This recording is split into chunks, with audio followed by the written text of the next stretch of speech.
వి gold trusted gold buyers తాకట్టులో ఉన్న బంగారాన్ని విడిపించి ఈ రోజు ఉన్న మార్కెట్ ధరకే కొనబడును. మరిన్ని వివరాలకు సంప్రదించండి 7710 మా 30 సంవత్సరాల కాలం నుంచి సిడిపత్తి పెట్టుకుంటూనే ఉంటున్నాము. సిడిపత్తి పెట్టుకుంటూ ఉంటే మొన్న విత్తనాలకు పోయినాడు. మాకు సభా మేనేజర్ ఏం చెప్పినారు, రేటు తగ్గిస్తామయ్యా, మీ ఇష్టం ఉంటే పెట్టుకోండి, లేకుంటే లేదు అన్నారు.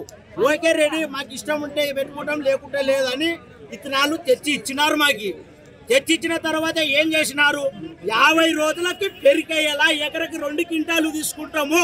1 ఎకరా వచ్చేసి 60,000 పెట్టుబడి అయ్యింది. 1 ఎకరా వచ్చేసి కౌలు 1,20,000 పెట్టినాకరా మా రైతులు ఎక్కడ పోవాలా, ఏ గల్లి పట్టుకొని పోవాలా అది చెప్పి సిడిపత్తి ఆర్గనైజర్లు ఈయనకొచ్చి మాకు ఏదో రైతులకి సమస్య చెప్పమని తెలియజేస్తున్నాం. జోగులాంబ గద్వాల జిల్లా ఐజ మండలం డింగిదొడ్డి టు గద్వాల్ మెయిన్ రోడ్డు మీద ఈరోజు 4-5 గ్రామాల ప్రజలు సీడు రైతులు మొత్తం ధర్నా చేయడం జరిగింది. ఇక్కడ ధర్నాకి ముఖ్య ఉద్దేశం ఏమిటంటే, మరి పోయిన సంవత్సరం 1 ఎకరా సీడు 7 నుండి 8 క్వింటాలు పండించడం జరిగింది. మరి ఈ సంవత్సరం 2 క్వింటాలు మాత్రమే తీసుకుంటామని కంపెనీలు చెప్తున్నాయి. మరి సీడు రైతులు ఎంతో అన్యాయమయ్యే అవకాశాలు ఉన్నాయి. కాబట్టి ప్రభుత్వం దీని మీద దృష్టి సారించి మా జోగులాంబ గద్వాల జిల్లా ప్రజలకు న్యాయం చేయాలని కోరుతున్నాము. అదేవిధంగా మెదక్ జిల్లాగా నిజామాబాద్ జిల్లాలో పసుపు పండిస్తే కేంద్ర ప్రభుత్వం రాష్ట్ర ప్రభుత్వం అక్కడ సపరేట్ బోర్డు ఏర్పాటు చేసి రైతులకు న్యాయం చేస్తుంది. మా గద్వాల జిల్లాలో కూడా సీడ్ ఎక్కువ ఉంటుంది కాబట్టి మా రైతులకి ఒక బోర్డుని ఏర్పాటు చేసి మాకు కూడా న్యాయం చేయాలని, గిట్టుబాటు ధరలు కల్పించి రైతులందరూ న్యాయం చేస్తారని మనస్ఫూర్తిగా కోరుకుంటున్నాము. అదేవిధంగా కంపెనీలతో సంబంధం లేకుండా మేము సీడ్ ఆర్గనైజర్లు అమ్మి భూమిలో ఇతరులు నాటడం జరిగింది.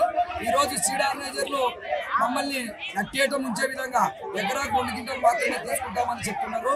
మరి మేము 2 క్వింటాలు పండిస్తే ఎకరాకు 1,50,000 వరకు ఖర్చు వస్తుంది. అయిపోయేలోపు మాకు 20,000 ఇది ఒక పండించిన పంటకు ధర వస్తుంది. కాబట్టి మేము పండించిన కష్టం కాదని దాదాపు ₹1,00,000 నష్టపోయే అవకాశాలు ఉన్నాయి. కాబట్టి ఇప్పుడు తొందరలోనే మాకు న్యాయం చేస్తారని గౌరవ కలెక్టర్ గారు కానీ, వ్యవసాయ శాఖ మంత్రి గారు కానీ ఈ విషయం గురించి స్పందించి మా జోగులాంబ గద్వాల జిల్లా ప్రజలకు న్యాయం చేస్తారని 8 వేసినాం, 5 ఎకరాలు వేసినా, 5 ఎకరాలు వేసినాక క్రాసింగ్ పెడదామంటే 2 క్వింటాలు తీసుకుంటామని ఒక ఆయన, 1 క్వింటాలు తీసుకుంటాను ఒక ఆయన, 3 క్వింటాలు తీసుకుంటాను ఒక ఆయన. ఏ కంపెనీ పట్టుకొని పోవాలి మేము కంపెనీని చూడలే ఇంతవరకు.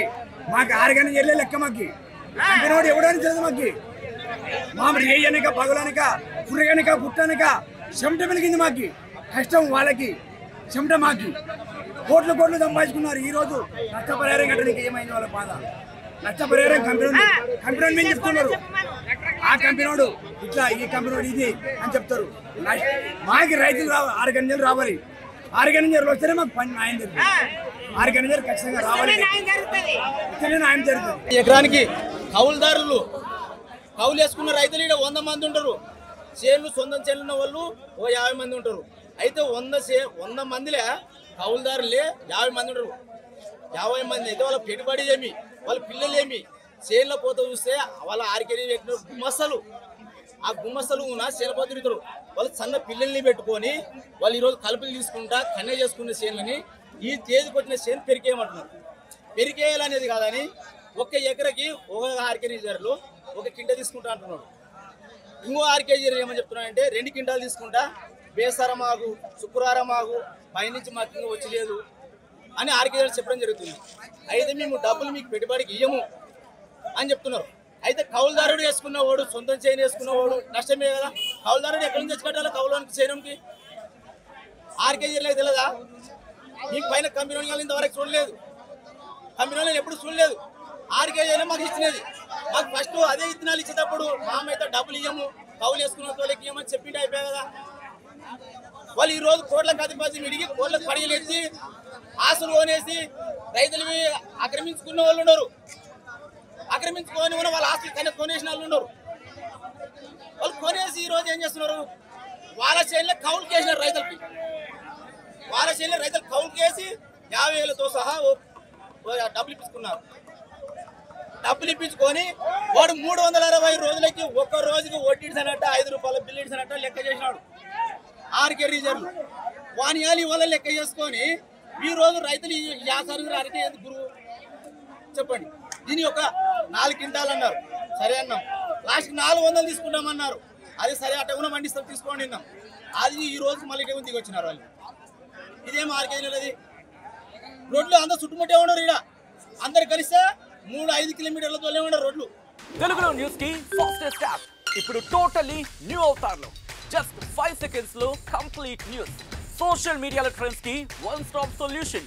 Live TV app voice search option తో ఇప్పుడే డౌన్లోడ్ చేయండి లేదా అప్డేట్ అయిపోండి. యాప్ లింక్ డిస్క్రిప్షన్ లో ఉంది.